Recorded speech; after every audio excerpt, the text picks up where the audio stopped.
and welcome to the Comic Conspiracy episode. Wait, what did I call this? The Comic Conspiracy. I think that's the name of this podcast. Yes, episode 293 for the week of January 10th, 2017. It is a rainy day here in Sunnyvale, California. Hopefully the sound of water running through this entire podcast does not make you want to urinate on any Russian beds of any kind. So just saying. You're so bad. Hashtag golden showers. My name is Ryan Higgins. Who's here with me this week? Brock Sager. Toby. And Charlie. Toby, your hat says Hawaii the Grouch. What is that?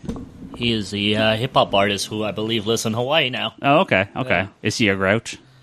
He calls himself the Grouch. Okay. He raps with a guy named Eli, so it's Eli and the Grouch, or Grouch and Eli. Does he live in a garbage can, or is he just No, normal? he's not that kind of Grouch. Okay. And that garbage can is not a garbage can. It's his home. No, it's not. It's a portal? Yeah, it's a portal to another world. It's his TARDIS? No, the portal is inside there. Is it? Yeah. But it goes to It goes to Grouch World, doesn't it? Yeah. So it's a garbage can that's basically like it's like it's on the ground, but there's a hole cut in it, so it's kind of like just a decor for his stairs or whatever that he climbs up. And then if you go down into the Grouch's... So the trash can never moves? No. That's disappointing. But I thought it was a portal.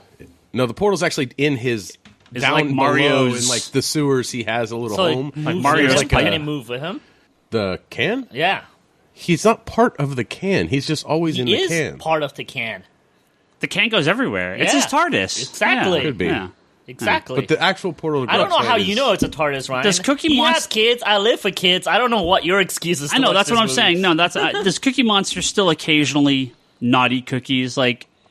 Yes. Like, damn it. They're Go trying, back. no, they're trying to get him to When eat he's healthy? carrots and all that shit now. When he's healthy, Cookie Monster. Terrible. I just like it when he does Apple commercials now. He's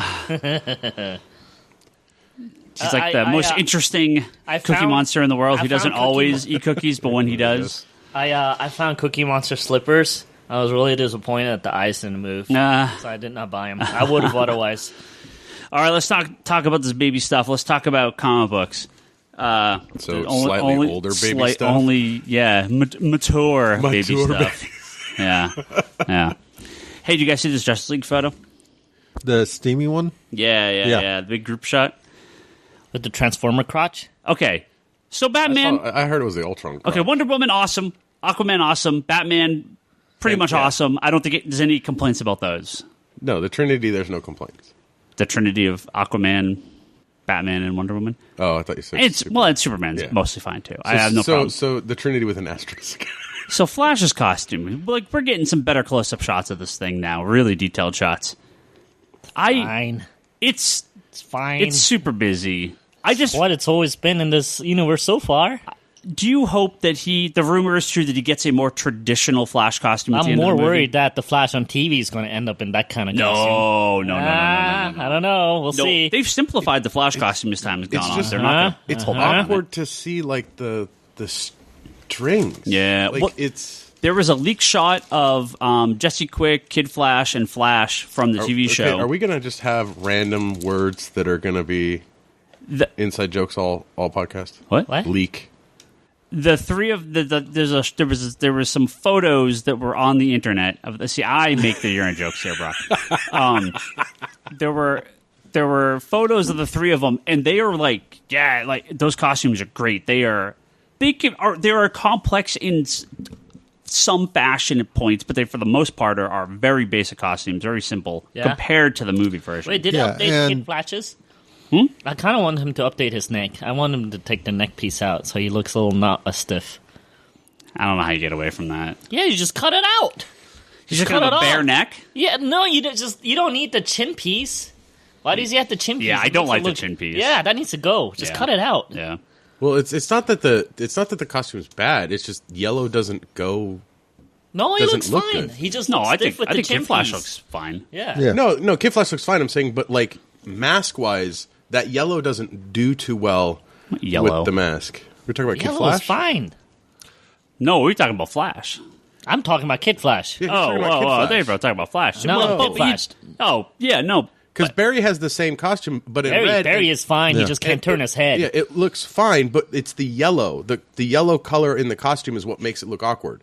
I think the color is fine. I think color it's is just fine. chin piece needs to go. Yeah, you can't really get rid of that. Yeah. And Barry can't really turn his head. He's like Burton Batman almost. Yeah. Charlie, you're saying something? I was just going to say, they built into that show an evolution on all the costumes. Right. And a lot of times they would change it up after one of the big crossovers that I like, because they build it into that story of like, hey, I should update this while I'm here. That was kind of a part of the crossover that I thought was a little bullshit. Why? No, hold on. No, with this most recent one. No. With the Atom. Yeah, getting him back in. Yeah. But he's just like that gets the suit back? He's just like, I'm just going to build him with the suit. Oh, no, I'm a nobody and all my shit. Oh, look, I'm back in my time. All my shit is back. Yeah, and like they just... Like you could have done that without being in a crossover. Well, they just brushed that. Especially because when they went up to the ship, they're just like, isn't it handy having a ship that can synthesize anything you need? Yeah. It was just like, you kind of brushed that whole plot under the rug very quickly. Yeah, it was. It was kind of funny. I was hoping he was going to get maybe a little more traditional Atom powers. Well, that was one of the things that amused me, because there was a comment with like Cisco and him. I'm like, maybe it's time for an update. So it almost seems like they gave him back his suit just to change it like the next appearance or something. They might, because it comes back on Tuesdays. It's on after Flash. It's not on Thursdays. Yeah, they moved it to Tuesdays. Yep. So, I'm obviously looking forward to the Justice League movie, obviously. But, man, but Cyborg. We need to talk about Cyborg. Transformer crotch. That man, talk about busy. That costume is I actually think it's fine, except for those two eyes near his crotch. It looks weird. It looks like a Transformer head. Yeah. In his crotch. They just, I don't know what they do. Other than that, I think it's totally fine. I get it. You know he's going to be in a mocap suit and all that stuff is just animated. Oh, no. I get Cyborg's costume could be all movie. How else would you want him to look like? He's going to look like what's his face? Deathlock on Agents of S.H.I.E.L.D. otherwise. No. I think they say, I think flat.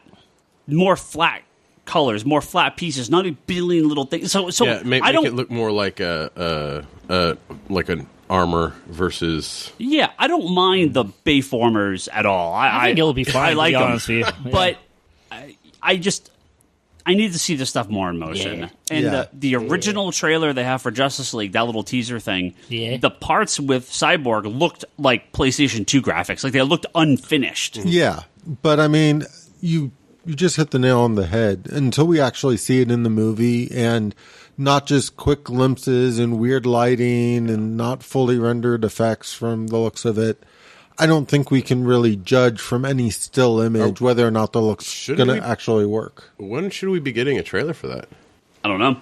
I mean, by the summer, I would assume. Well, the thing is I think we'll have the trailer by Wonder Woman for sure. Well, yeah, but I think that maybe, most likely, especially since Star Wars is coming up this year, they might shoot for the Super Bowl. Star Wars is coming up every year. I know, but they haven't released the Star Wars trailer yet. The Star Wars trailer for Episode 8? Yeah. Star Wars doesn't come out until December. It's December. I know. They're not going to release a trailer in February. For Super Bowl? No. For Star Wars? Yeah. No. They've played the Star Wars trailers. They have not come out that far in advance. Yeah, they have. Rogue One premiered at last Super Bowl. I don't. There was a big Rogue One trailer at Super Bowl. I have no recollection of that. I mean, it's possible, but I doubt it. Either way, at this point, they could release the movie without a single trailer, and it would make tons of money. Sure.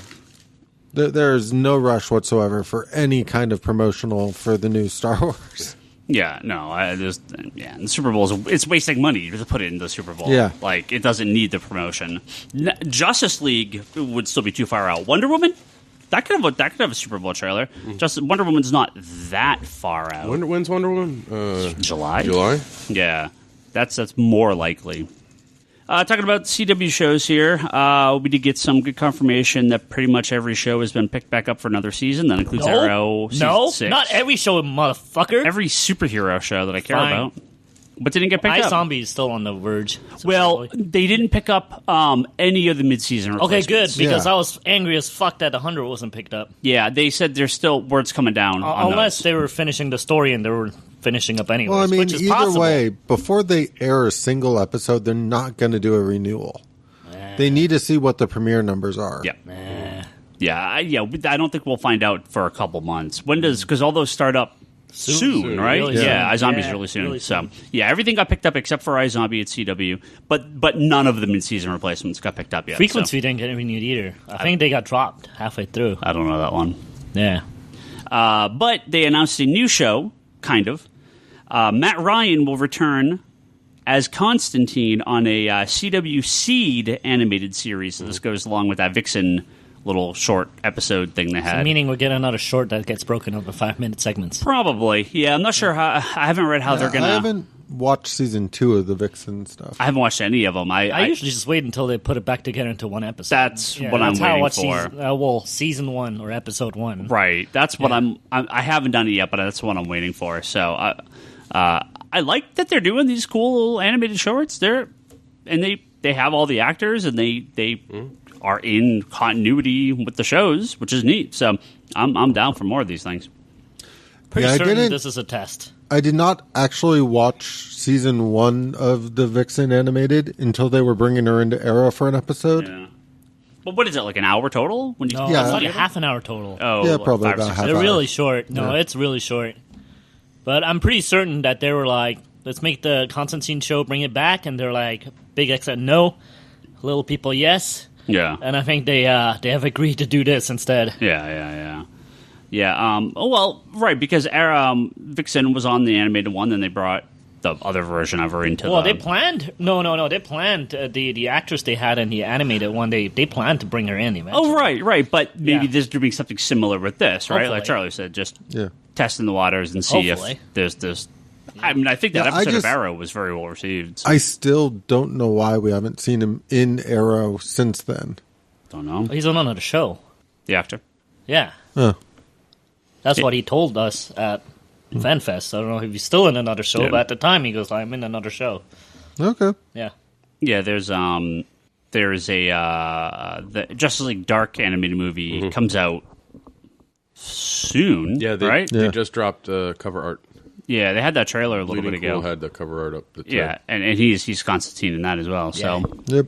Yeah, maybe he could be on maybe he could be in Justice League Action. Maybe they had someone else as Constantine in there. Yeah, but they can use him as Constantine in all the animated stuff. That'd be cool. I really like Constantine in Justice League Action. Have they? I haven't watched it. Have they done anything other than that one big premiere? Because I had a couple episodes of my TiVo, but They did the premiere, and then they did the individual episodes of the premiere. So were they doing it back-to-back with Teen Titans Go? They did with the premiere. Okay, that's the only one. For some reason. I don't know what. It's weird. That was a great episode. The first week or two, like, they paired it weird in the way that it recorded. Yeah. Because, like, it shows up under the TiVo as Justice League Action. Yeah. But the second half of Justice League Action was the Powerpuff Girls Teen Titans Go crossover. Which was amazing. Yes. It was so funny. Yeah, I haven't watched much Teen Titans lately. Yeah, I'm way far. Well, I stopped recording it because TiVo just could not figure out what a new episode is and what isn't. At one point, TiVo updated the way that they did all those. Like, my TiVo was fine listening to them. Then they did some sort of weird update, and it just like jumbled my entire list. Oh, I'm getting the Blu-rays now when they come out. I'll just watch them that way. I don't know. No. I haven't looked. Look forward to that. Hopefully, Matt Ryan shows up more Hopefully he makes a transition from animated to live action again. Yeah. I really hope so. We have, let's see, not a ton of comic news. There's one or two kind of big things. First, I want to talk. Marvel teased their big event coming up. One of their multiple big events coming up called Secret Empire is launching out of. We don't have any real info, but it is clearly launching out of the Steve Rogers Captain America title. Where was that? Let me see. I had it up here. There was that tease that Marvel's been doing for it seems like forever now. A house divided against itself cannot stand. It's an old line, and they've been using this in reference to something coming up from Marvel. Bleeding Cool reports they first used that back in July for spring 2017. So seems to be big Nick Spencer event for Cap. Brock, you're keeping up with Cap. I haven't been. How has it been? The first few issues were rough. I think it's because Spencer was coming off of his Ant-Man stuff, and so he kind of you had a feeling of why is he doing? Why are we seeing these weird Cap characters? The Nick Spencer kind of Ant-Man quirkiness shouldn't be on a Cap book. But after a few issues, it kind of went away. It never got super. I read the first couple. It never felt super quirky. It wasn't super quirky, but it did have that feeling there. But after a few issues, and it started to kind of explain itself and get into what was going on with Red Skull and the Cosmic Cube, whatever the hell her name is now. It's so stupid. New 52. New 52. God, I love New 52. Fucking worst. Hey, Bryce, I hate a DC thing. No, I mean it's okay. It's a slow burn for what's happening, what's going on. It got kind of screwed up with Civil War II, and the tie-ins that it had, the tie-in books that it had with it. So issue 9 is out this week. So something like that. Yeah. I mean, it's an interesting take. I'm curious to see where Nick Spencer goes with it. Is he still a Nazi? Is he still a villain? Yeah, he's still a villain. Okay. Well, he's still an undercover villain. Yeah. So it's just everything's what was the deal? He was always... Yeah, it's always been that way. He's always been okay? The way they kind of explained it is that New 52, as we'll call her now. Yeah. What's her name? Calabac or something? No, it's Cornac? No. Isn't she named after Cornac? No, Calabac's the dark side guy. What the hell's her name? It's Korvac, I thought. No, not Korvac. Any event, that's Korvac saga. In a attempt to please Red Skull, she basically warped reality to make him... Right. Basically, his mom to have gotten recruited into Hydra, and therefore he got raised in Hydra. And yeah, he got recruited. They took him, raised him up, and you see him growing up in the ranks of Hydra with Baron Zemo and a couple of Cap villains throughout the years. Funny enough, if I look, Kobik. Yeah, I look up Cosmic Cube, and the very first thing that popped up is Cosmic Cube Girl. Yeah. Kobik. Yeah, Kobik. Yeah, you're terrible, Kobik. Go away. So, it's interesting. It's not... Is this how you guys feel about Superboy Prime? What? I don't know. He's a piece of shit? Superboy Prime's fucking amazing. He's a dumb character? Oh, my God. Really? He's fucking amazing. He cries over a toothbrush. So, I have no problem with Superboy Prime, even though I admit... Prime or Prime? I liked him better when he came back than when they first introduced him. I will say that. Okay. Anyway, Captain America, yeah. Okay, he's a Nazi. All right, fine. Yeah, he's. We're seeing where it's going. If it's setting up for this secret empire thing, okay. Hydra's been behind everything before. Every time. Every time. Yeah. I'll say.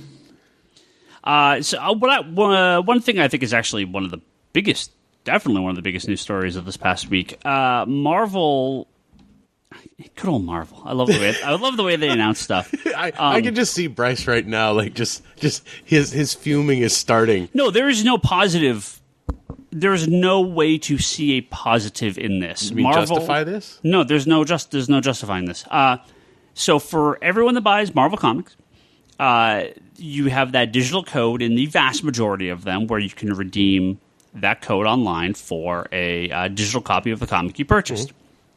Starting February 1st, those codes will no longer be redeemed for a copy of a comic that you have. They are redeemed for a rotating set of Marvel's greatest hits, classic Marvel titles.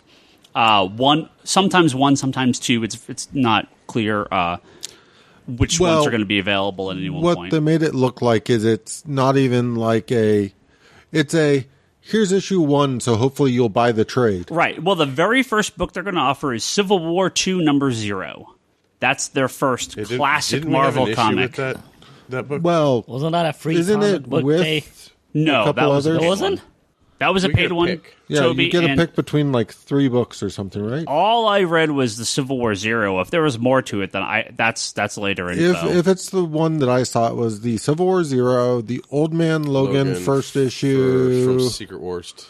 That might be upcoming ones. What the Marvel press release says is that Civil War 2 #0 is the first one that's going to be offered. So it's basically you buy 5 Marvel books that week, you can only redeem 1 code for 1 book?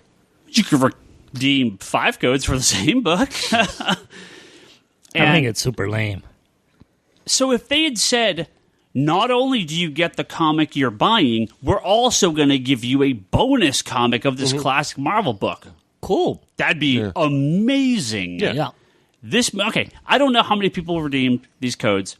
I have heard but they raised the prices because of that. That was their excuse. Right. You can justify the $3.99 price knowing, I could have redeemed this code if I wanted to. It's a little bit of an excuse. A little bit, right? Oh, 100%. Yeah. The thing about the codes that always amused me is most of the ones I've looked at have a expiration date on them. Yeah. So you do have up to this date you can redeem the code. Right.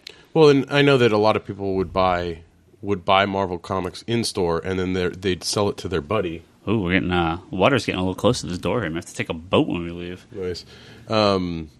Like people would sell the code to like a buddy that they go to the store with. Yeah. Right. Yeah. So like instead of it costing them $4, it would cost them $2 because the other person would buy the code for $2. Yeah. A lot of people sell or trade codes online. A lot of people redeem them for themselves. I know here, at least at the store, I have multiple customers that would redeem all their codes online, and they wanted the physical comics, but a lot of them actually just they read them on their work trips or when they're on plane. Because we have a lot of tech guys that travel, and multiple customers have told me, that's how I read my Marvel comics. Is I usually catch up when I'm flying across the country. Right?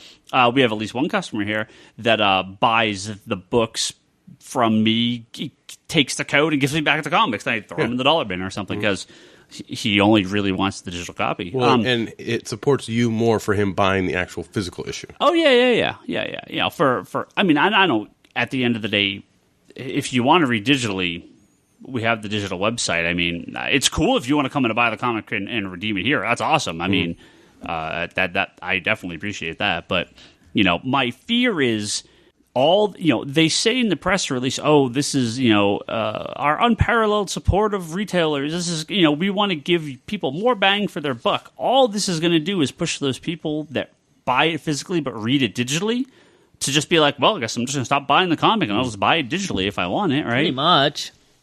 Yeah, I mean, pretty much. It really sucks unless they go back down to $2.99, which they really are not. They're not doing that. Yeah, so fuck them. So again, internet polls mean nothing.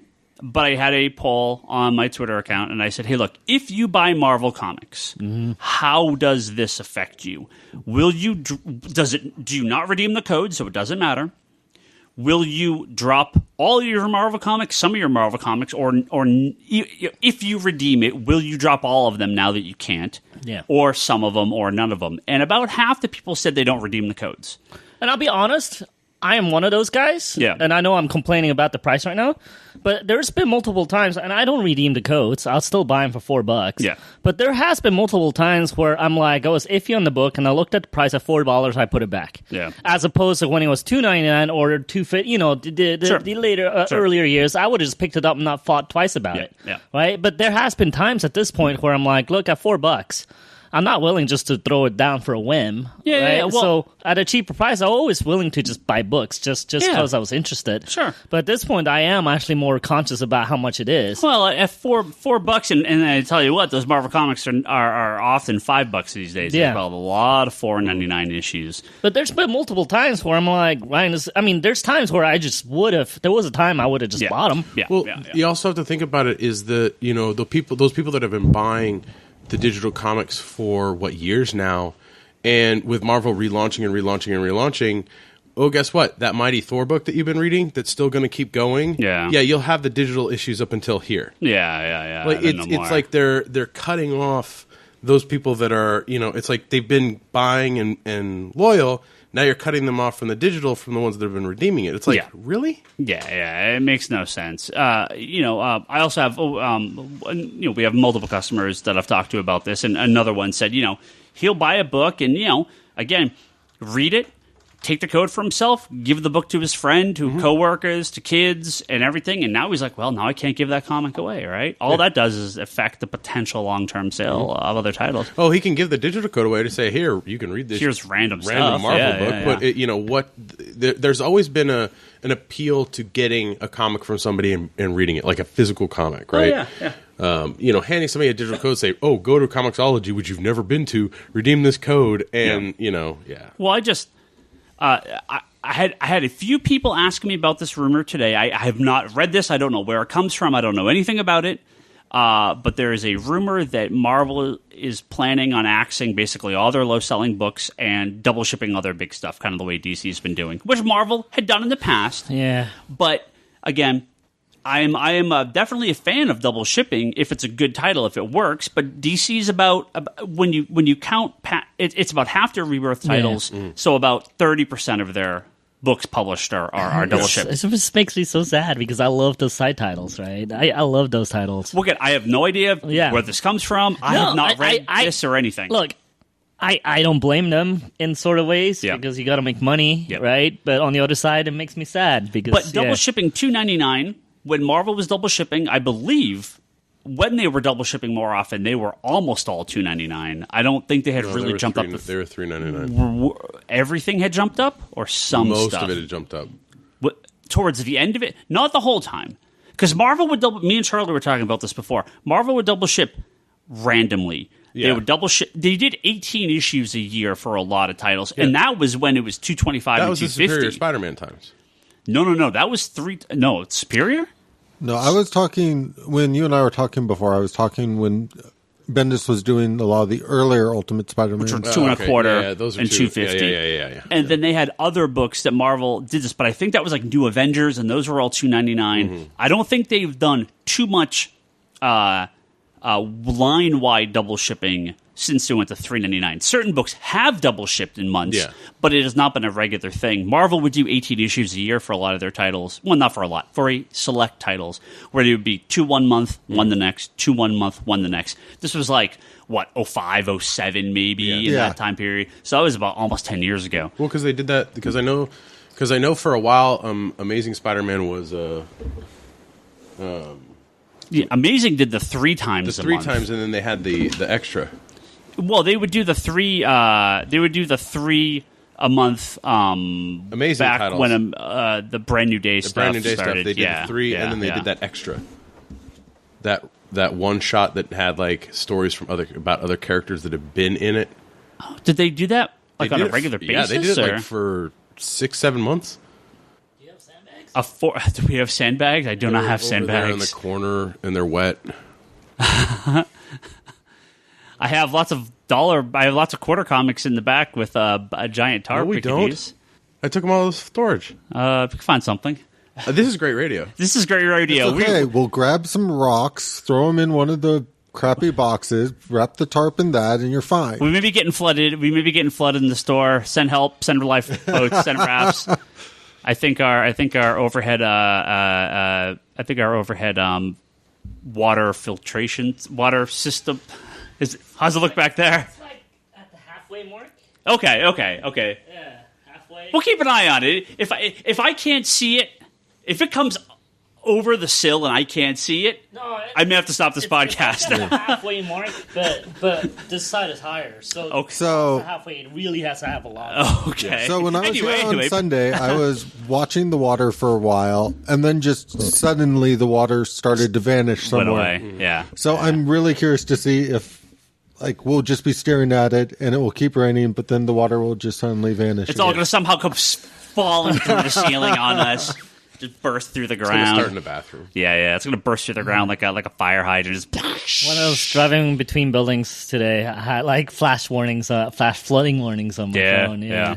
Anyway, comic books. Yeah. Awesome Marvel. Radio. We haven't drowned yet. Look, here's the bottom line. Okay, well, hold on. Will this actually affect anyone here at this table? No, Charlie, you don't redeem the codes. The $99 affected me, but not the codes. For Silver Surfer, I've not necessarily redeemed all the codes the same month I bought the book, but I've redeemed all the codes eventually. Okay. And I know you do it for the graphic novels too when they've had those, right? Yeah. Okay. In general, see, this is what kind of kills me. Because of the nature of my reading and all that, a lot of times what the digital code meant to me was I no longer have to stress about when is the nice hardcover of this coming out or anything like that. I have it available on my tablet when I want to reread it. And then when they finally put out the omnibus or whatnot, I can be like, yes. And you don't really like stare at the trades or anything. It takes that whole, should I just break down and buy this? No, you can just kind of wait indefinitely. Maybe that's what they want to avoid. They want Charlie to go back to buying. The problem is what this will do, and I mean, this is kind of what it did to me on DC, is I cut back most of my DC buying, pretty much all my DC buying, and just completely switched to the trades. Yeah. It was that like final push I needed to just start trade waiting on more of it. Yeah. So, Toby, you had a... I lost my train of thought. Well, again, you don't really redeem the codes. I really don't, but I feel like because they went to $3.99, it was almost like an okay in my book. Yeah. And the fact that they're just going away with it almost feels like I've been cheated. Even though I don't use it, I feel like I've been cheated. Well, it's like that psychological effect, right? Yeah. You've had it, now you're being it's taken away and it's the same but price. they went up with the price for it, and you're giving me something more how I justified it. I don't know. My biggest problem with a lot of this stuff and like the price hike on this and that kind of stuff is it always sort of trickles down to the trade prices go up and the hardcover prices. And we talked about this, the old school trades. Wow, they're so expensive. And why are they matching current if they prices? Get rid of the digital codes and we're dropping the price, and therefore it would affect the price of the digital comics and the trades and all that would all be sort of affected if they did we're dropping everything back to $2.99, but we're getting rid of the digital codes. I'd be perfectly fine with that. But I have a fundamental problem with the idea of trying to say we're going to give you extra value by basically trying to get you to go buy this trade, because that's everything they've shown is we're going to give you the first issue of this stuff that is considered good comics, knowing that you will go buy the trade or buy the digital trade or whatnot, which to me is good business. If they want to give people the first issue of long-standing great things, sure, absolutely. Well, but Image was doing that just period. They should have them free on their Comixology anyway. Yeah. Well, what were you saying, Toby, about them charging high prices in the old trades? Because I find Marvel and DC both have actually made their old trade paperbacks for their old content very well priced. Those Epic collections are 20 issues a pop, and they're $34.99, $39.99. That's $2 an issue. That's not bad. They're good. They're big. They're $40 for that size. There are some other ones where I had some issues with the price. Because you take those $19.99 6-issue Marvel trades, and they're like a fifth of the size. I think those collections are perfectly fine. DC's had some really good ones. Said, I love the Epic collections. I kind of wish we were $29.99, but I realize it's 2016 now also, or 17. Also 17. Yeah, sorry. Yeah.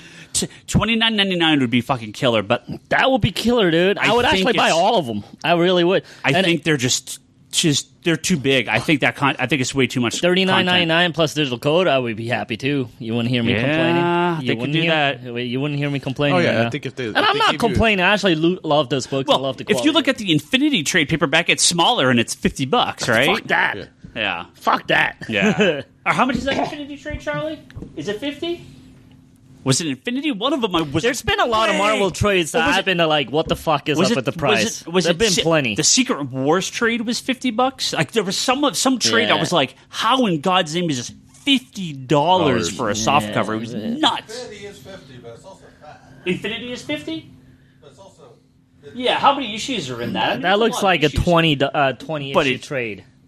That's if it's $50, then it's probably 15 issues, right? Should not be $50. Yeah, that's real expensive for a trade. I don't care what size. It should have been $29.35 at the most. Well, also Old Man Logan, I think is $24.99 now, and that's 10 issues, all right, 8 issues. I mean, that's a little bit more expensive than the old stuff, but I don't think this is going to affect a ton of people. 21, yeah, he said.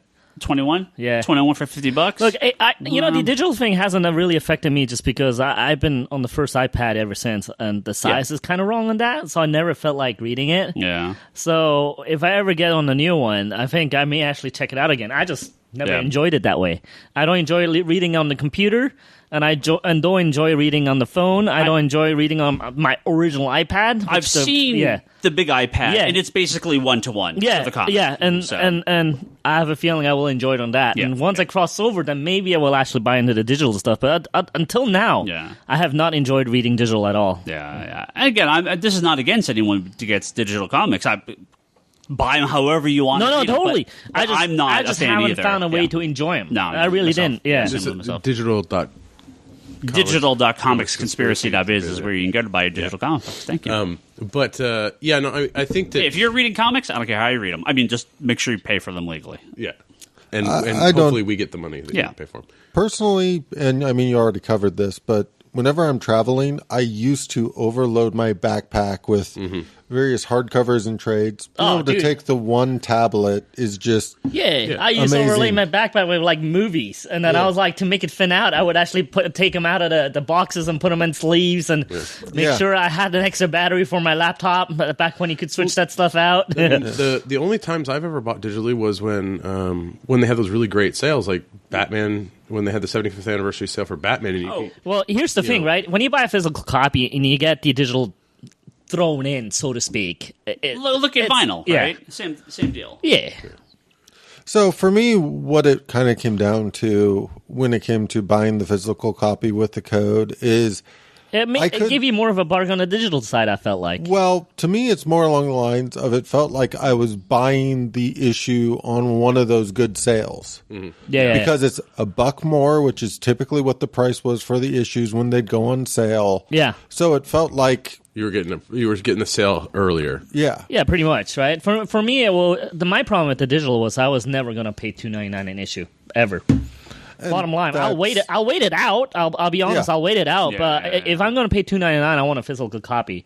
And sure, if you're going to, $1 more and I get the digital code with it, sure, no problem. But I'm not going to pay $2.99 for a digital copy. And I'm with that with everything, right? I'd rather buy a physical Blu-ray for $15 than spending $15 digital, right? It's just I just don't see the value in it. All this being said, I have noticed a huge difference in the price on a lot of digital trades versus physical trades recently. Well, like Marvel had that. I mean, they had that crazy sale on Comixology. They had Civil War for $3.99. It was like the flat rate. Oh, really? The flat rate for Marvel trades is lower than the print cost by a lot. But really? It's not even close.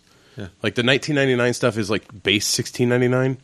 Well, like it's. Here, I'll look up a random trade. Yeah, look up a random trade. Well, anyway, if you buy a lot of Marvel comics and you use those digital codes, write to Marvel and tell them that you think this is a terrible idea. I think it's disappointing. It sucks, but it's also really crappy that it's, $3 books. X the amount of titles. They said 1 or 2. Like, I don't know where this 3 came from. So if you get 1 or 2 books a week, they're saying, you can redeem the digital code. I buy 2 Marvel books. Well, out of the 14 and let's do this too. First of all, 52 weeks in a year, you run out of classics very quickly. I mean, they could reprint every number 1. Like, that's not a classic. I mean, what when you think classic, you think old stuff. You think first parts of major crossovers, first appearances, classic Silver Age issues, more recent number 1s, or New Mutants 98, things like that. Recent appearances of big characters. Civil War 2 number 1 is not a classic comic book in any way, shape, or form. No. That thing's 99 cents on Comixology pretty much whenever you want to buy it, if there's any sale. Getting it for free doesn't do anything.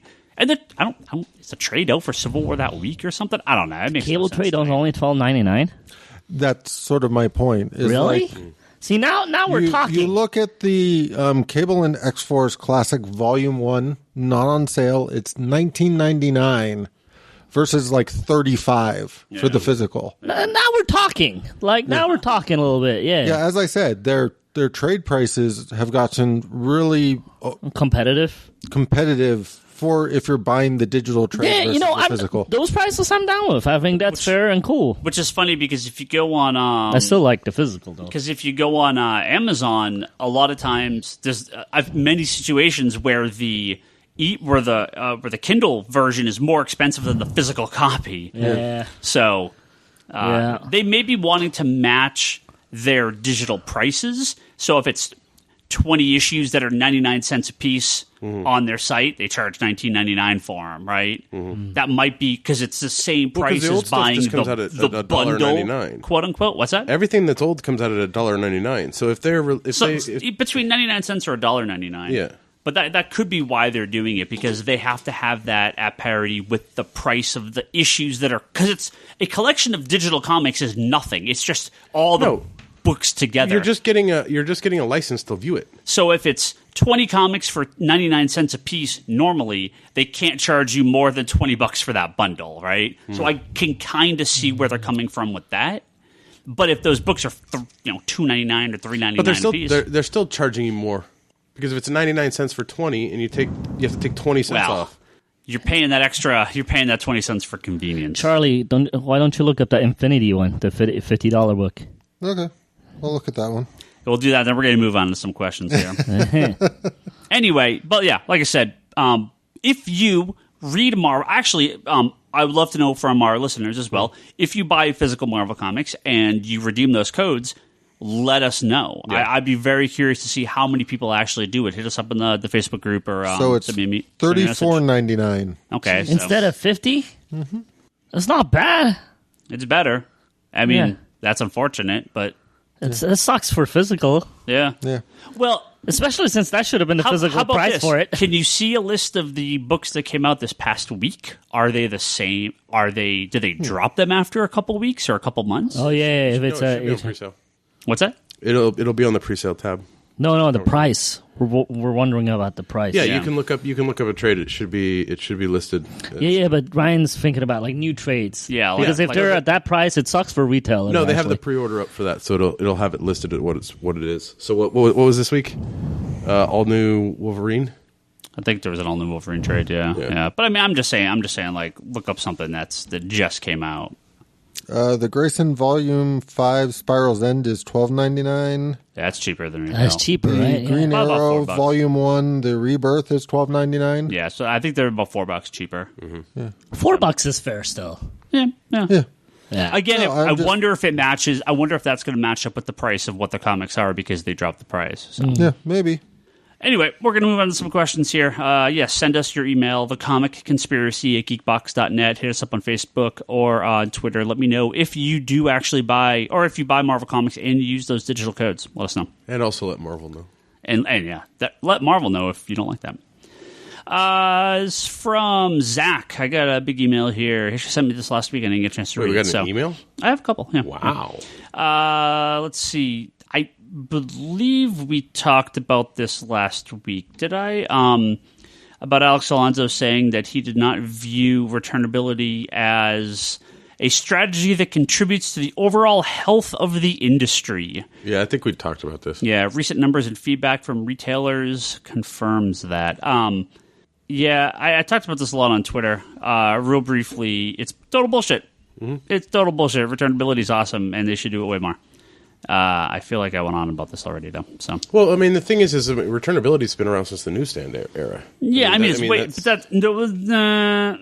a returnability. I mean, that is the newsstand method of credit for unsold merchandise. Yeah, but it's not quite the same. But it's a similar concept in the sense. I mean, because the thing is we got the issues, we didn't sell them. Yeah, so we ripped the covers. Yeah, and we sent them back to get credit for... DC has done this on and off through the years. Rebirth was a huge push for returnability. It definitely helped us and many retailers sell a ton more comics. I like Marvel's overshipping. Like, that's cool if you want to do that. Give us freight credit and do it on books that anyone cares about. Fix your program. I don't mind free comics. I don't need 40 copies of Mosaic, but I'll take 40 copies of a new number 1. Sure, but I don't need 40 copies of number 4 or 5 or 6. They are overshipping everyone by 10%. through the month of January. Every title, yeah. So if you order 1 copy, you're getting 1. If you order 10 copies, you're getting 1. So it's more than 10%, actually. Basically, if you order like 11 to 20, you're getting 2. 20 to 21 to 30, you're getting 3. So Marvel's overshipping a ton more comics. Well, and I know Bleeding Cool brought it up this past weekend about the about requesting Diamond remove those free comics that were shipped from the monthly sales charts because they blatantly bump books. It's on the dollar. It's on the unit, not the dollar. The dollar is not affected. The unit is affected. Whatever. They're going to keep it. It's not going to go away. But a second question is, do you see the most recent wave of Marvel books as dead on arrival? Ghost Rider, Hulk, Hawkeye, Nova, Gamora, Captain Marvel. What numbers do you expect to sell for Unstoppable Wasp? I can tell you, I sold 4 copies. If they're all DOA and the trend continues all the way till the America Chavez book, which will also not last, who are they going to blame? I don't know. They can blame the retailers. They can blame the readers. They only can blame themselves. Toby, huge fan of all these smaller characters. I am too. I love the small, quirky characters. I would love all these books to be around, but you got to have people putting eyes on those books. I sell way more. Is Marvel really trying to blame anybody these days, or are they just... They don't talk about it. Yeah. They don't talk about anything. Here's my problem. There's no acknowledgement that there's a problem. Well, here's my problem with some of these side characters in Marvel. It seems like they're overdoing all of them. Like, Unstoppable Wasp, while I enjoyed the book, I have nothing bad to say about the book. You hated it. I have lots of bad to say about it. I actually... finish it. No, I actually enjoyed it. I really did. But I feel like... I haven't read Squirrel Girl, but I feel like that's in the same theme as that book. I haven't read... And Gwenpool. Yeah, Gwenpool, all of that stuff. Miss Marvel's different. A little bit, yeah. But, I feel like... And Mockingbird. Yeah. And... so my problem isn't here. How they do the look, when they do the DC TV shows, not to always go back to that, but they were not going to do a new show unless it had a different feel to it, right? So when Marvel has a hit with one of these so-called independent feel books, like Miss Marvel or something like that they do X amount of other ones, like when Hawkeye came out and had, that following, and all of a sudden there's all these other Hawkeye-ish kind of books coming out, which I think is the wrong way to go. It's like, you have your corner, make that the best you can make it, don't make like X amount of like knockoffs, and then go, hey, nothing is selling, like axe all of them. Right. Well, right? I always like it when they kind of start on the, okay, this is successful, it's working. Yeah. And then you introduce something new. Yeah. And I mean, part of this kind of goes back to the whole idea of like Winter Soldier and that kind of stuff. And I understand Captain America is a much bigger book than like a Hawkeye book, but they brought in Winter Soldier. They went through all sorts of stuff, and then they launched a Winter Soldier book. They didn't rush it. They kind of... No, I prefer that too. Yeah. Got the interest to a certain level. There was no plan. Yeah, when Brubaker brought Winter Soldier in, there was no plan for a Winter Soldier book after 3 issues. Right. Yeah. When they introduced Wasp in Avengers, there was a plan for a Wasp comic to come out months later, right? Because they're already working on it by the time the first issue ships. Look, don't get me wrong, I don't mind if there's like a pocket family of those kind of books, but if there's 10 titles like that, I have a problem with it. It's just, when Marvel Knights came out, those were a pocket family of books that had a similar feel. Well, DC did their Young Animal now, right? Yeah. So, I don't mind if it's a side pocket, but when you start duplicating things that made it special, you not only tarnish the thing that made it special, but you tarnish everything else with it, right? So... Yeah. I don't know. I wish those books well. It's just like look, when I read The Unstoppable Wasp, I was like, it's not as bad as Ryan thought it was, but I'm like, honestly, I don't know how long. I don't see this selling. I really don't see this selling at all. Like, I'd be surprised if it makes it to issue 6. I really do. And I have nothing bad to say about the book, and it just makes me sad. Well, there is not one book on that I'm selling over single digits. Ghost Rider, Hulk, Hawkeye, Nova, Gamora. Actually, let me take that back. I think I sold like 15 copies of Hulk. Nova, Gamora. I actually thought Gamora was pretty decent. Yeah. I haven't read the Hulk yet. I was really excited for that book. I haven't read it yet. It's okay. I read it. Yeah. The Hulk's okay. Yeah, I mean, it's a little jarring. Jennifer Walters is not Hulk, but I think it's a little jarring for. I love She-Hulk, so that's a book for me. Yeah. I don't care what the title says. Bringing new readers, a new reader coming to the book, it would be a little jarring because you don't really know what's been going on with her. Yeah, well, they explain it. Yeah. They do, but knowing that past.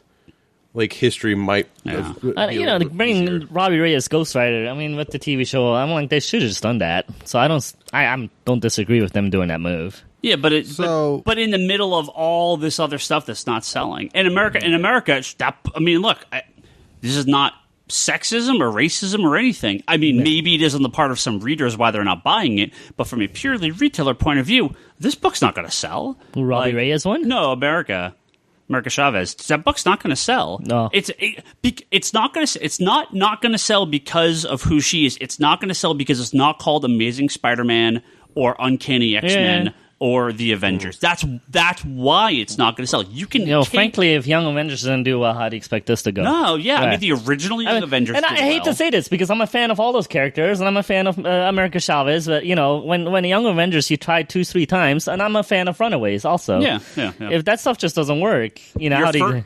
So to me, it just kind of comes down to what I was saying before. You need a demand for the book before you start publishing it out of nowhere. Yeah. If you're trying to prop up a character by giving them a solo title, that's the wrong way to do it. Yeah. I have a good example. Let's do Gambit. If Gambit came out of nowhere without his stories in X-Men, I don't think it would have done anything. No. It really wouldn't have. I mean, it's the fact that he has all this rich history with the X-Men. He had a couple of series that ran longer than 12 issues. Yeah. But if it didn't have the built-in fan audience, nobody would have bought that book. Well, even look, you have Iceman and Jean Grey, two of the oldest characters currently involved in Marvel Comics, and I mean it's a different version of Jean Grey, obviously. But again, the market we're in right now, there's not going to be an interest for those titles long term. You have creators that can break that mold. All right, you have a handful of guys and girls that can get an audience that can. It doesn't matter what the book is. The amount of those guys working at Marvel and DC right now are less than a handful, slim to none. Yeah, right.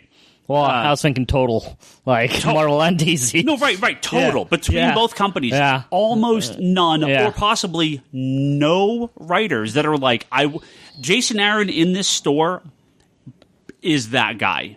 Jason Aaron is the guy where Doctor Strange and both Thor books, I basically have the same list of customers for because they're buying it because it's Jason Aaron. I mean, he's also on Star Wars. Star Wars is different. Yeah. But he is the sole guy at Marvel. As much as I love DC, I don't think there is a person at DC. You got to look except at for Johns. But Johns isn't. He's not writing it. Yeah. All right. Yeah. Well, the thing is look at Lemire and Aaron are pulling so much weight over it. But even Lemire, I'm not. Well, Lemire, the problem with Lemire is he stretched too far. He stretched too thin. But I don't have all Jeff Lemire Marvel the way I do Jason Aaron. No. Even Tom King on Batman. You got to look at Vision. We sold well, but nowhere close to Batman. We didn't sell. I mean, we sold like 10, 12 copies of Sheriff of Babylon. Omega Man, I was selling like 8 or 10 copies. Like, again, I wasn't selling a ton, much more than the national average. But, the average on Omega Man was like 2 copies a store or something stupid. But even guys like that, I don't have I will buy 50 copies of Sheriff of Babylon because he's doing Batman. There's just no crossover.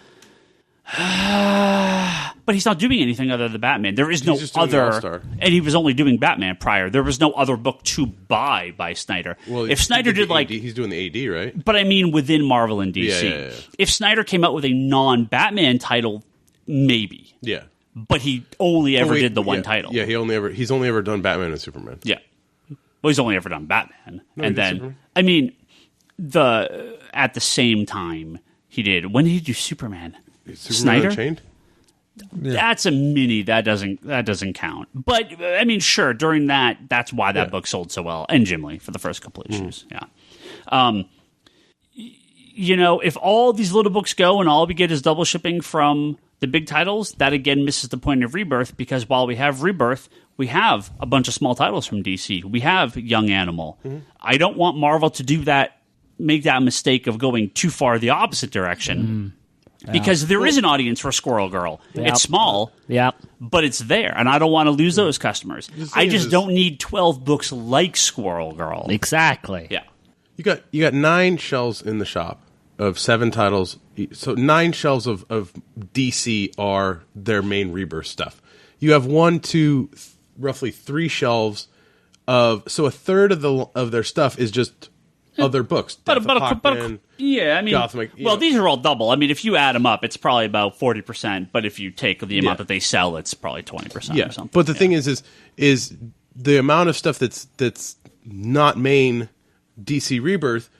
You still have a fair amount of stuff that people can choose from Midnight and Apollo to Raven to to Gotham Academy. Well, and a lot of those books too, miniseries. Yeah. They're not launched as ongoing titles. And the thing is DC just was like, yep, we're going to do Death of Hawkman as a miniseries. We're doing Raven as a miniseries. See if there's an audience. And that's the thing is you might not have huge numbers, but you'll get some people coming, oh, Raven, I like her from the Teen Titans. Well, I'll tell you this. All those books that Brock just listed, every single one of those, I'm selling more copies of than Ghost Rider, Hulk, Hawkeye, Gamora, Nova, Captain Marvel, Wasp, World of Wakanda. I'm just looking at the shelf right now. U.S. Avengers, Prowler, Rocket, Scarlet Witch, Silk, Surfer, Spider-Gwen. Every single book that DC publishes, I sell more of than the bottom 50% of Marvel. But that also goes to what Toby was saying earlier about the $2.99 versus $3.99 price point. In that he's more willing to try a book at $2.99 than he is at $3.99.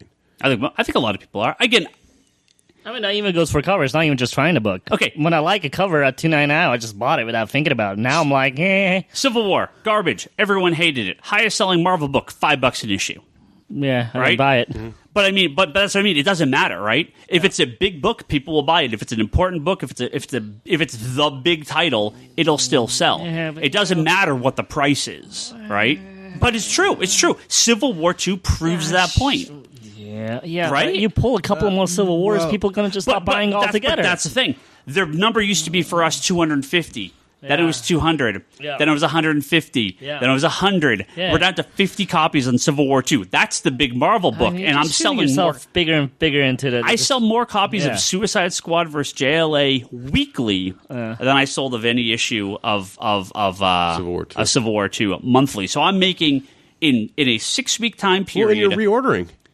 In a 6-week time period, I probably have sold the same amount of that as I have Civil War 2 over the course of 9 months, right? And that's, not same dollar amount, same unit amount, less dollar amount because they charge more. But the thing is, you're having to reorder some of the Justice League. I've reordered all of them. Yeah, I didn't reorder 3, but no, I did reorder 3. Are you getting first prints back? I have 2 and 3. Okay. Yeah. Because I think I missed number 2. Yeah, I got some. You got some in today. Cool. All right, let's move on to some little quick hits here. Let's see. Storming out there. It still is. Yeah, it'll be okay. I got a couple of people saying thanks for recommending Hamilton to me and Bryce. So you're welcome. Check out Hamilton. Good luck getting tickets. Listen to the music. It's pretty good. This is from Indigator. It's from Craig. What's up, Indy? Thanks for the plug. That's when you should say, you're welcome. You're welcome. No, it's the Hamilton. The dude, his song. Outside of Planet Hulk, what are the best Hulk stories? Well, I haven't read very much, but a lot of people, Future Imperfect is what a lot of people like. I was actually going to say the trade they just put out last week. Yeah, which is Future Imperfect. Well, it had Future Imperfect in it, but it also had a bunch of other stuff in it. I remember... It has a death cameo in it. It has a really cool, Gary Frank stuff. There was a period of time that I was really enjoying Hulk is one of those characters I've always really liked, and there was a period of time, and I mean, when Peter David was writing him, it was good. So, I mean, there are plenty of times Hulk's been good, but I will admit the Epic collection that came out last week that I think is called Future Imperfect on the trade, but the Peter David stuff in it. Yeah, it's the second part of it. Yeah, there's a previous Epic collection that covers, I think, most of Peter David, if not all. But I mean, there's at least one more prior, I believe. Was it 2 before? I thought it was one Epic collection before. He was on that book for over a decade. Yeah, he was on there for a long time. Yeah, I want to say there was one more out of his run, but I believe there is another trade that will have to be released to collect his work because that only goes into the 380s or whatever. He was on before that. Yeah, because he did what his first issue was. He did 377, which is that one that everyone. That issue that everyone. It's the green, like lime green issue with him like in the center. If you actually have the purple version of that, which is the third print, it's worth some money. Yeah, he what was his Hulk run? I'm trying to look it up here. Hold on. Great radio here. Hey. Woohoo. Incredible Hulk. He was on 331. Oh shoot. Through 396 plus some crossovers. So like I believe issues? That's everything. Yeah, it was 12 years. Yeah. So I believe there is at least one, if not two more Epic collections coming that will follow reprint the early part of it, because that all was from the Hulk Visionaries run, and I think those early ones were reprinted more, which is why I think they're going kind of backwards with his run. So, yeah. But yeah, last week's Hulk trade. Yeah. I was really tempted to pick it up, but you got to reorder it anyways. If you do buy it, you need to. You'll see Death from Vertigo as a cameo in it. Let's see. You know, I was thinking about the other day, the one issue of Hulk where Apocalypse tried to turn him into a horseman. That was a good issue. That was sort of the Onslaught stuff, right? Sounds about right. Yeah, doing later stuff. Yeah. This is from Chesker. Says, what do you think is comic retailers' best hope for pivoting away from dependency on Marvel comic sales? I think I talked about this a bit last week. Marvel has rarely been our best-selling series. It's usually been good, but it's rarely beat DC. 2015 was the first time. If you are a store that depends heavily on Marvel, I have no advice for you. Why is that a store asking? I don't. No. But there are many stores that are. There are a lot of stores that are heavily Marvel. You're kind of boned, and I don't know what you should do. I mean, try to sell more DC comics, I guess, more indie stuff. Just sell what you sell. Cut to the bone. Just put out 90s Marvel. I mean, honestly, it's. Start putting back issues on the wall. When we were, I like 90s Marvel. I loved it. When we were 8 issues into DCU, YOU, right? It wasn't like, I'm not fooling myself. Sales sucked.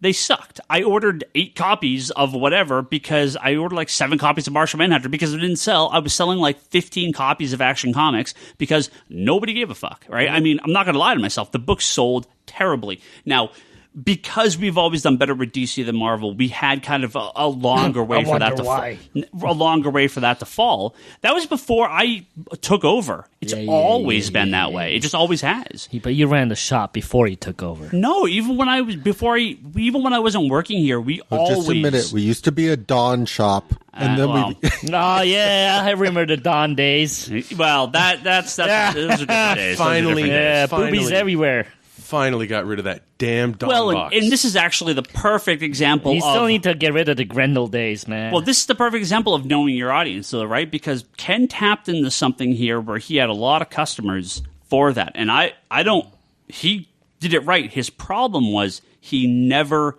figured out that the customers are gone? Either are gone or finished, right? Yeah. Like, I could sell the hell out of something, but once I notice those sales are starting to, I'm not selling that nearly as often as I used to, I start to back off on it. I know, right? because it's all my books on my pull list for you. We've talked about this. You've had that with Harley recently. Yeah. Harley's numbers have fallen. I've pulled way back from Harley stuff. Yeah, yeah. Any book, right? I mean, my favorite book, if I don't sell it, it's not going on the shelf, right? I mention this all the time. Charlie... Last copy of Knights at the Dinner Table rests on you, man. Keep coming. Keep reading them. Because if you don't buy them, I can't order them anymore. Or if Dave doesn't, you know what I mean. Yeah, I know. And I need my Knights. So I'm just actually, I'm curious, though, in terms of the Harley drop-off. Yeah. Does that extend to, like, the various Harley merchandise? A little bit. I think people are just a little done with this take on Harley. Overpopulated the Harley shit. Yeah. Oh, absolutely. I mean, our Deadpool numbers are single digit. Yeah. At this point, it's ridiculous. Our Deadpool numbers are so bad. They made their money, but now it's time to. Now it's time to move on. Yeah. Next question. It's from Aaron. He says, "How much a similar kind of a follow up? How much of Marvel's troubles do you attribute to reader rebellion, boycott?" and apathy versus just plain decrease in story quality. Rebellion, like, so people get really mad at everything on the internet. It really affects nothing, as we've seen in recent months. Because usually those people don't even buy the book to begin politics with. In the world. Basically, the reason I stopped getting Marvel was all the bullshit, like changing of the paper and the. Well, and this is why I asked. And I was like, and I just dropped it. I called a guy out who is a friend of a friend on Facebook, and he complained when the whole Cap Nazi thing came out. When the what came out? The Cap Nazi thing. Oh, yeah. And I called, because the way he complained about it, I was like, this has nothing to do with the book. And I called him out on it. Yeah. I'm like, I destroyed all his points. I'm like, blah, blah, blah, blah. He never responded. And then like, I think months later, I even went back and like, no answer still.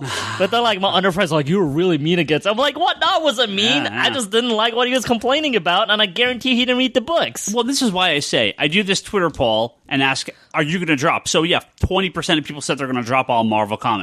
Well, are they? Did they buy them to begin with? Did they buy? Right. Yeah. Who knows, right? So, the rebellion boycott aspect, almost nothing.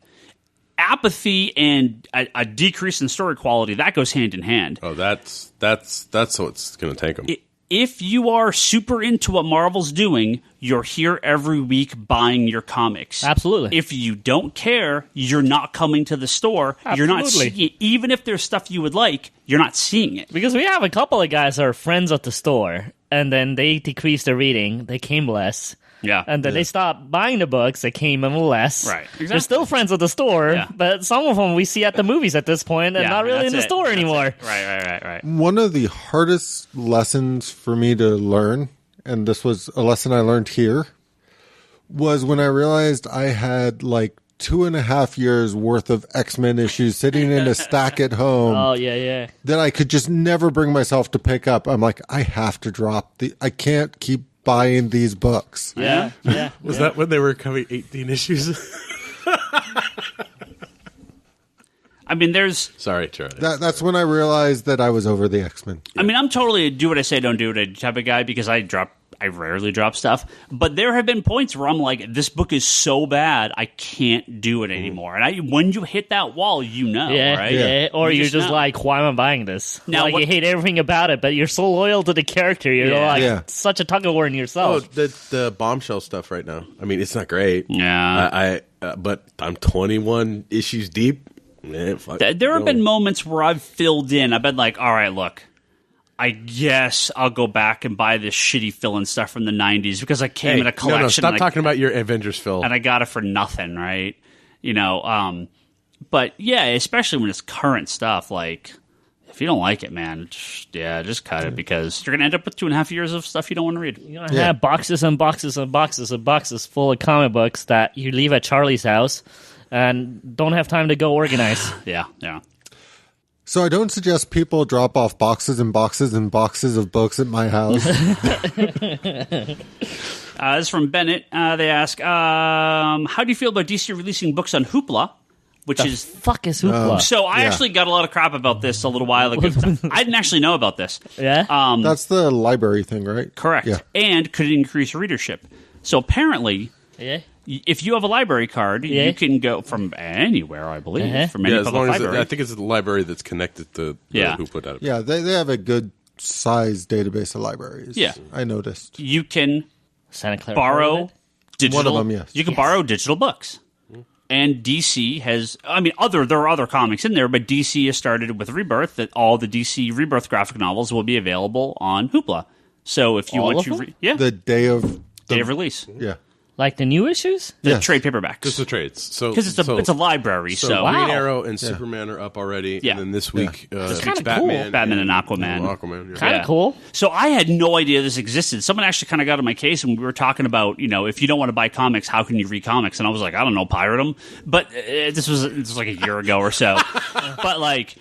It's fair that you would think that. I mean, because a lot of libraries are actually behind the times in getting a decent graphic novel selection going. But I think it's changing now. They're getting there. They're getting better. The thing so I encountered the story about Hoopla, which is the only reason I knew about it. And I went onto that service and I realized they have a shit ton of other stuff up there too. Really? Yeah, like a lot of those Big Finish audio adventures I listen to Really? for Doctor Who, they have a bunch of those up there too. Wait, how do you borrow? Do you like click something and then you have to release them and so you can click something else? So I don't know the full details on this stuff, but it is one of those, you technically check it out and they have a certain amount you can check out at a time. Is it like a library where they only have 5 to check out and all 5 are checked out, you can't get them? Yeah. Interesting. And you basically check it out for a period of time, and then it will pull it. Well, I know with CDs, man, but this is like digital on your But this is all digital. This is all tied into the apps and all that kind of stuff that goes. This is kind of neat, actually. Yeah, the school I work at, Wilcox, our alma mater, they have a system like that for regular novels and stuff. So I know you get like you get a handful of like lease agreements, and so people can check them out, and then until somebody releases the agreement. Depending on and this is actually one of the things I'm really curious about, is if they have you lease the title for a certain amount of time, or once you buy a license, you're permanently, because I mean, talking to Trevor actually about this, because he does some of this digital stuff, not necessarily with comic books, but other stuff. Like he said, like the last, he's a big library not like the Harry Potter, but whatever the new Harry Potter universe book is. He's been waiting forever for a digital copy to free up because they have like 41 of them and they're all digitally checked out right now. Wow. Well, so this is like a real library, which is fair. Yeah. Could it increase readership? Absolutely. Will it increase customers' sales? Who knows? We'll see. You know, so always going back to the past. Ooh. But that's where we live. Better times. Back when Marvel was putting some of their books online for free, including Ultimate Spider-Man, that's literally how I got started on that series. Got caught up, added it to my subscription pool here, kept reading until it turned into crap, and then dropped it. But no, and Jim Zub for like Skull Kickers, like he's always been really, really open on his blog with a lot of his sort of like sales and that tracking stuff. And when he started putting the older stuff for free on one of those like daily comic sites, so like it would be like a page a day or whatnot to allow people to read and catch up, he's in his graphs and stuff. It shows like I started doing this here, my trade sales started going up here, my single issues, like you could see that direct correlation between I started giving away the early stuff, the people who really liked it jumped on spending money on it. Yeah, I think there's no reason that every #1 comic ever shouldn't be available free after, a couple months of release or something, right? It's a great way to get people to try something out. And I mean, Image was doing a great job with that. I mean, Saga was I think they still do it but they're testing that unlimited thing. Comicsology I think it's still through Comicsology Unlimited now. Yeah. Or some of it is, But Images, I think they still have their #1s for free. But with Saga, the #1 was free after issue 7 came out. Yeah. After the trade came out and stuff like that. Images does that with a lot of their stuff, question from Juan. He says, should we lose all hope in the Guardians of the Galaxy comics since it seems they will always try to copy the movie? Well, the movies were copying the comics. Well, with the characters, the casts. The characters, but not the tone. Yeah. Well, tone has seems gone all the way. Well, they're relaunching it as all new Guardians of the Galaxy with Jerry Dugan writing it. So is Deadpool on the team? So good luck with that. It's from Lester. It says, do you see DC changing Aquaman's appearance in the comics to match that of the movies, a la Harley Quinn? No, I do not. No. I think they just did it with Rebirth to put it back. I don't think they're going to change that again. I miss the pirate Aquaman a little bit. Yeah, I just don't see them going back to that. I think Dan Didio, for his, occasional mistakes and problems, I'm always of two minds of the whole tie into the movie thing, because there's a part of me that says, yeah, if it's like the movie, people will want it because they just saw the movie. But then there's that thing in my head that goes, nobody cares. Like, they really don't care. I think Marvel's a little crazy. Good book. Well, here's it needs to be a good book, right? Yes. Period. Doesn't matter. Doesn't matter. Yeah. Right. I think Marvel's a little crazy going like polar opposite from the movies with a lot of their stuff recently. Yeah. Like trying to get so far away from it. But DC is like remain classic, especially with Rebirth. remain classic and tell good stories. Yeah. And people like Batman. Here's a Batman book to read. Like Hawkeye now is like a version of the movie Hawkeye. He's not classic Hawkeye anymore. Yeah. Mockingbird is not Mockingbird anymore. No, Mockingbird, Dave. Yeah. So, I actually miss some of these classic versions of these characters, and I feel like the movies interfered a little with that stuff. Yeah. Characters like Rocket and Groot, they were not characters before the movie. So I'm kind of okay with them being pretty much like the movie. And Groot appeared in like one comic, right? Before the Guardians comic. These are not characters with huge fleshed out backgrounds. Well, this is the thing. I mean, it's the Abnett and Lanning Guardians. They were allowed to take those characters and run with them because there, like you said, hadn't been much Rocket and Groot. There hadn't been much Star-Lord. There hadn't been much of these characters in the Marvel universe before, and they went and they separated out the Guardians from what was going on Earth. Yep. It was their space stuff at the time when Johns was in deep in Green Lantern. Guardians was the space stuff for Marvel, and it worked really, really well. And the thing is it brought characters like what's her name, the Bug Girl, or is it?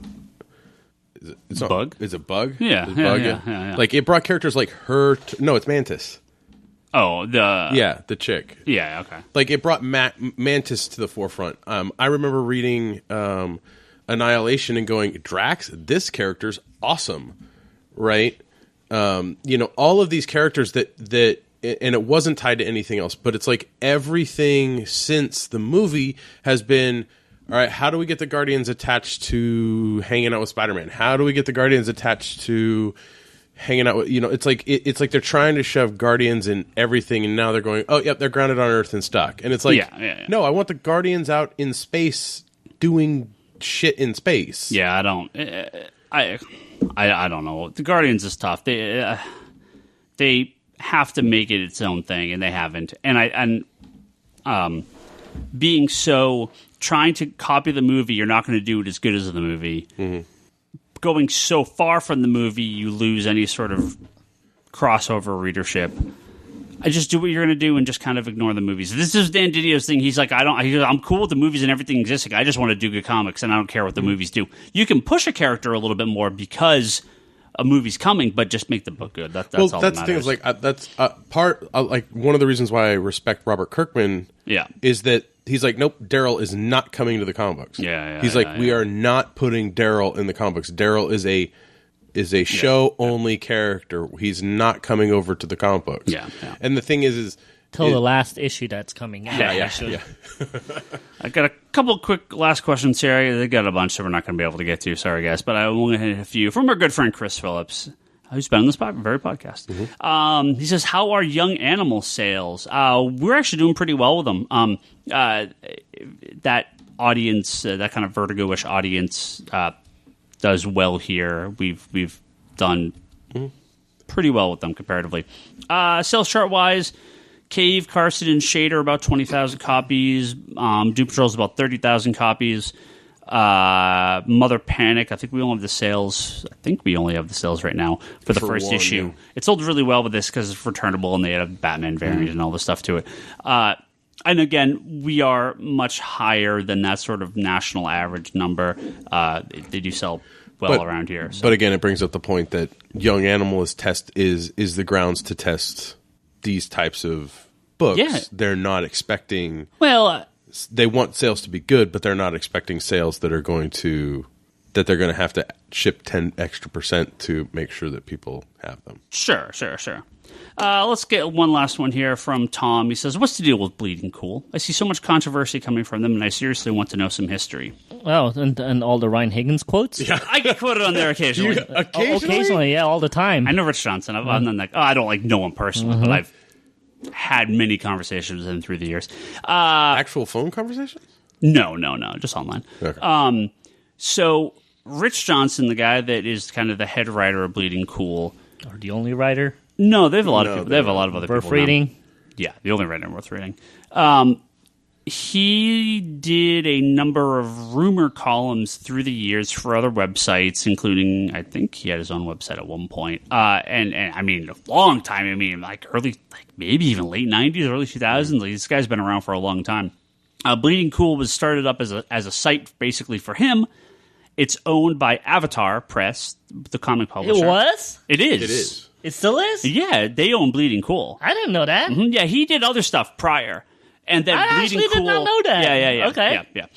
So it's owned by so everyone hates Rich Johnson that works in the comic industry, I think. Yeah. Because he leaks stuff. He gets people to leak him stuff. He hears rumors, right? Mm-hmm. And if that, not a lot of nice dudes working at TMZ, right? It's just, that's just your job. I actually don't mind their expanded coverage. Some movie and video game stuff. It's okay. I don't read a lot of it, but it's fine. It's there.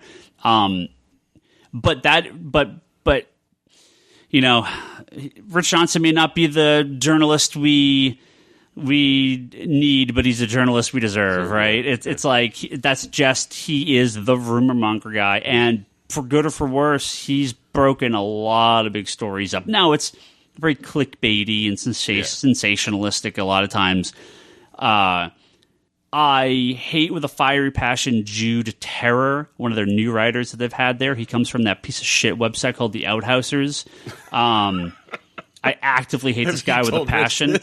No, but I told Jude Terror this. Did you get blocked by Jude Terror? No, I blocked him and all his fucking cronies the other day, though, when he started coming after me. I may have told him to kill himself on Twitter, but it was I didn't tell him. I retweeted a garbage article he wrote, and it was just a poorly timed joke, and anyway, yeah, he's a piece of trash, and you should fucking avoid him at all costs. What was the name again? Jude Terror. That is why I now read Bleeding Cool on an RSS reader, so I can see who wrote the post before I click on the article, because you can't see that. You can't see the line. Normally have to scroll to the bottom. Well, you normally have to click through the article. Yeah. I will not give Jude Terror a click. I will not click his articles. Is that why you didn't know about this Marvel rumor? And people had to come ask? Maybe he's the one that reported on it. Well, here's the funny thing: Rich and Jude fucking hate each other. What? Yeah, and he doesn't own the site.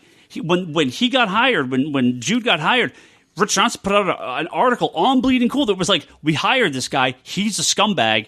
I hate this guy, but I don't know what I can do about it. I now work with him. And it was on the site. It's beautiful. I don't know if it's all an elaborate act or what it is, but... You need to retweet this article. It was like a year ago or something, or 8 months ago. It was a while ago, yeah. I mean, Bleeding Cool, it is what it is. We quote them all the time. We use them as reference all the time. They're the site that everyone says, this guy sucks, and then they all go to it. Yeah. Like...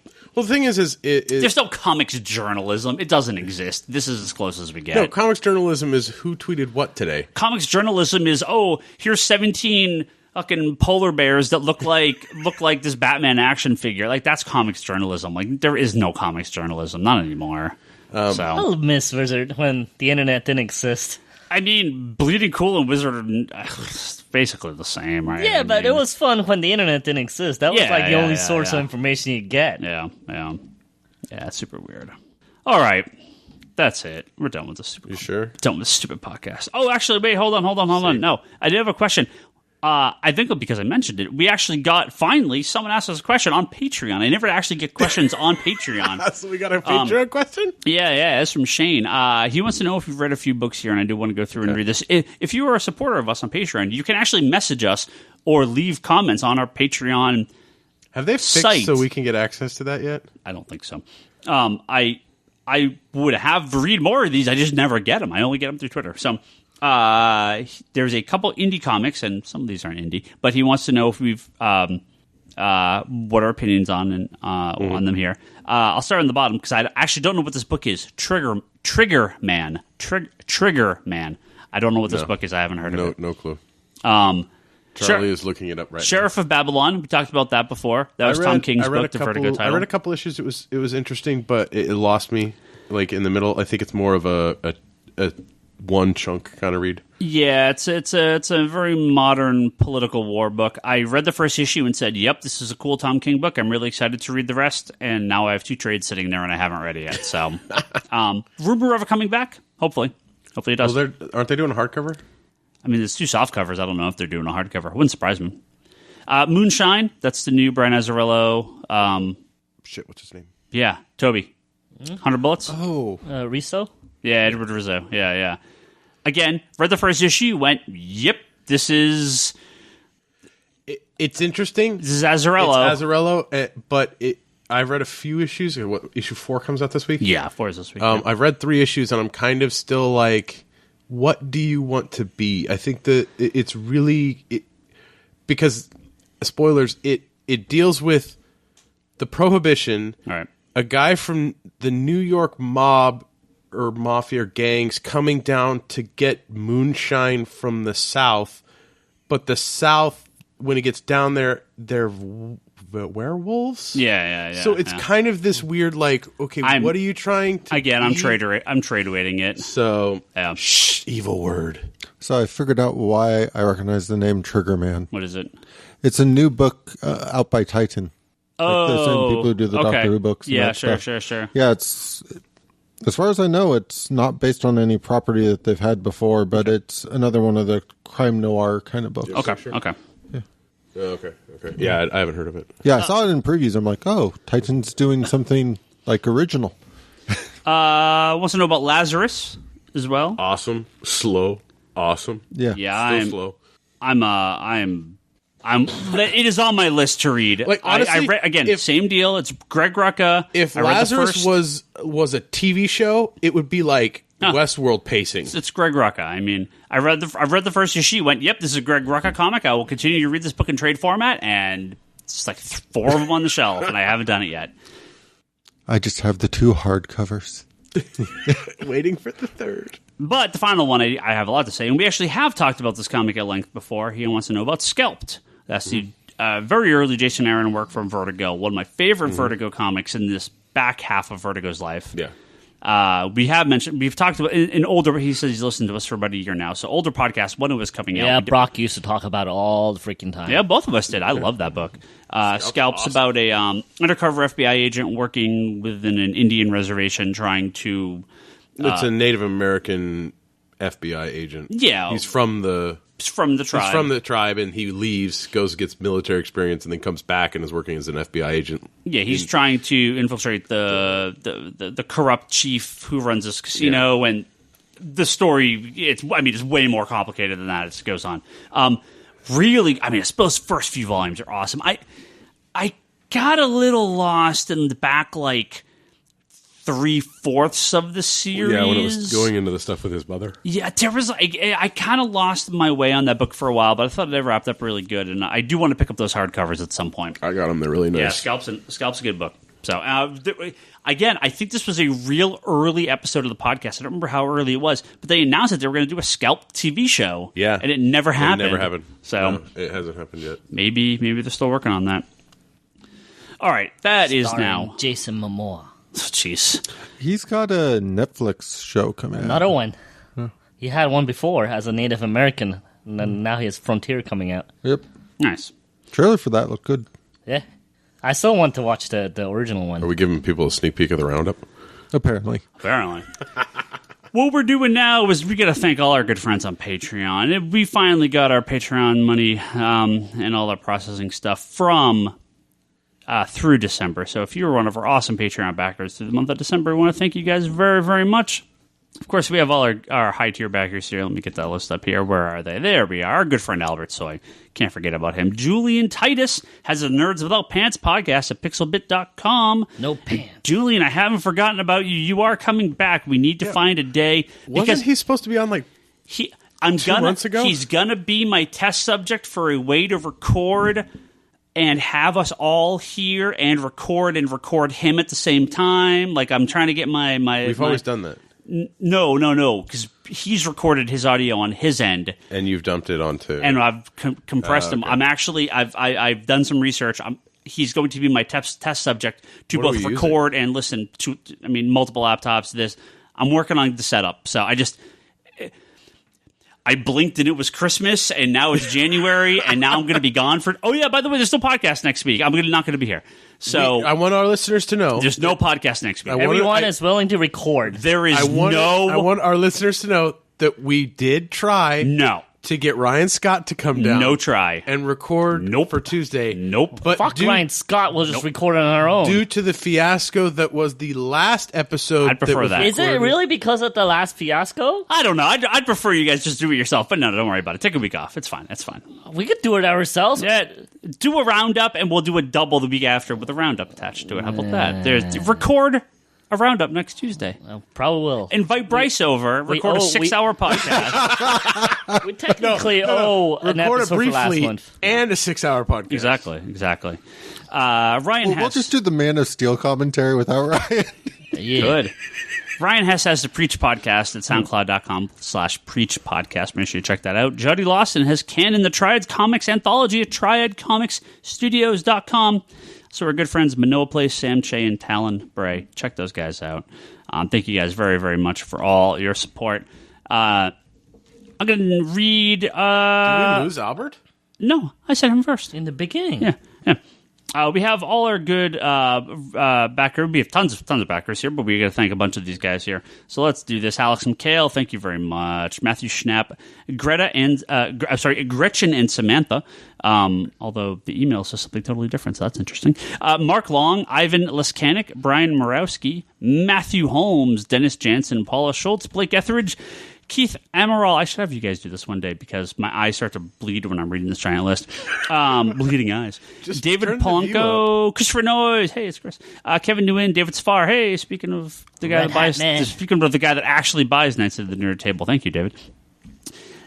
Stephen McLaurie, Travis, Gary Hollinsby, Chris Freeman, John G, Jamie Sloan, Ocularis, Aaron Wright, Father Dante, Nick Harrison, Chris Palacki, Kevin Ellis. Hey, I know him. Stephen Hayden and Edgar Moreno. Thank you guys very, very much. Everyone has these funny little dog avatars now. Like, what's going on? Like, I think people with no avatars now have like funny animal avatars. Oh, Patreon just automatically dumped dogs on there? I think so. Thank you guys all very, very, very, very much. Thank you. We do appreciate it. Yes, you're all awesome. We do. So why can't we record our own episode? Because no. No. I don't get it. It's fine. Don't worry about it. There's no news next week. I do want to know. Nothing happened. I do want to know. You don't trust us. You have nothing to worry about. Do you know how to record a podcast? Yes. Well, okay. Well, I've only been doing, the roundups on my own at Charlie's house? Do the roundup, then. We'll do a double the week after, and we'll release both. I don't want to do a double the week after. I want to do one next week. Do a roundup comic podcast, and then we'll release that as well. I'll release it on the feed. ComicConspiracyPodcast.com. That's where you can find this podcast. Toby and I are just going to get together and record like 10 podcasts and be like, here you go, Ryan, for the next year. But you won't find it next week. Geekbox.net and iTunes. Thank you very much. Please rate and review us. Go on there. Thank you very much for that rate and review. I preemptively thanked you. Now that you've rated and reviewed us, thank you. The Comic Conspiracy at Geekbox.net or that contact form at Geekbox.net. Send us some emails, please. Patreon.com/ComicConspiracy. Get some pimping going on and you give us some money there. We like that. We just had our big Patreon sent us like all our numbers for the year. And yeah, we gained a bunch of new people and lost some people, but whatever. We made some good money. And helps pay for food we eat during the podcast. Sometimes when I remember to order food, not this week. All our hosting, internet, this new laptop. When the old laptop finally died, got a new laptop with the money. So helps us definitely record this podcast. We thank all the people who support us there. Thank you. Yeah. Digital.com. Also allows Bryce to be here more often, we've been told. It does, yes. And it gets these guys comics to read and stuff for us to talk about on the podcast. So it all goes back into the store in the podcast. So it's not money wasted. Digital.comicsconspiracy.biz. That's our digital storefront where you can buy some digital comics if you like those, because you're not getting them in Marvel Comics anymore. So go there and buy them. ConspiratorBrock.com. That's Brock's blog and video pull list. Check that out. I will actually have one up next week. All right. You can enjoy that. Wanderers in the Fourth Dimension podcast. That's Charlie's Doctor Who podcast. I know they'll have one of those up. And Etsy. How far ahead are you recorded on that? 5 or 6 episodes. See, this guy's prepared. But he's recording stuff that happened in the 70s. Like, it's not like it needs to be like I can't tell you what's going to happen in 5 weeks. Special episode, just a random special episode. The episode Charlie we're can going because he to has the power of the TARDIS. The episode we're going to be recording this week, not that will be released this week, but recording is the 5 Doctors. Nice. That's where we're at now. Nice. Oh, actually, I could tell you comic news in 5 weeks. Marvel did something stupid. DC's awesome. Some independent book had something. You got into a Twitter fight with somebody. Hey, what are you going to do when he caught up? I mean, I remember you originally calculated out like, what, 5-6 years? Yeah, something Kick like back that. and taking that sweet Doctor Who Will money. you continue and just do all the current stuff? Or will you start doing like side stuff like Class and Torchwood and the radio dramas and everything? Sarah Jane Chronicles. So we already do a certain amount of the Big Finish as bonus content with our episodes. We don't know exactly what we will do when we actually get fully caught up through modern, because we are doing classic to modern. And I mean, the thing about where we're at in classic right now is it's literally like a few months on each Doctor, because the last few Doctors did not take that long in the classic, and then it will take a bit longer again with the modern when we get there. But I mean, as it stands, because we've been keeping up with the Capaldi stuff, once we get to Capaldi, we're basically done. You just need to start actually interviewing these Doctors. That's what you need to do. He will. I don't know. My problem is Big Finish has so much material. We could just keep doing Big Finish forever. Yeah. Oh, the audio adventures? Yeah. It's like multiple a month, right? Yeah. Oh, wow. And I mean, they have... Here, I'll plug Big Finish for a moment. So they have all the living classic Doctors. They have David Tennant doing audio adventures now. They have John Hurt doing audio adventures for the War Doctor. They have Alex Kingston doing audio adventures as River Song. Yes. They have unit audio adventures with Cade and Osgood. I mean, they have a massive Let me amount ask you of this. audio In the adventures. Christmas episode, how come the... Hey, why don't you guys talk about this in 30 seconds after I finish picking this podcast? Let's go Etsy.com, etsy.com/shop/Leanne Hill Art. That's my wonderful wife. That's where you can go buy her stuff. She has a really awesome Women of Star Wars print up. Yes. Individuals for Princess Leia, Rey, and Jin. Yep. Ursa, and then she actually has a one that she's put all 3 of them together. Yep, it's very good. Go check that out if you like Star Wars. Ryan Higgins, Brock Sager, Larson Bryce, Toby XI, Insanity and Chaos, Comics Con Store. Those are all our names on Twitter. Go follow us, please. It's going to be 48 hours of Twitch news, and then silence for an hour while the 48 hours of Switch, and then Switch on Twitch. 48 hours. 48 hours? 47 hours and 15 minutes from right now. And when are you leaving? The next morning. Hopefully after pre-orders are up. Because if not, you're fucked. Cut someone. No, if not, you're going to be like grabbing the stewardess by her collar saying, I need Wi-Fi access. Land this plane right now. Land this plane. I need to pre-order the Switch. See, this is me just wondering if they still have like those Best Buy electronic kiosks. Is there a Switch inside the kiosk? Okay, wait. Why are we talking about this? We're going to go now. Okay, we'll see you guys in 2 weeks. Goodbye.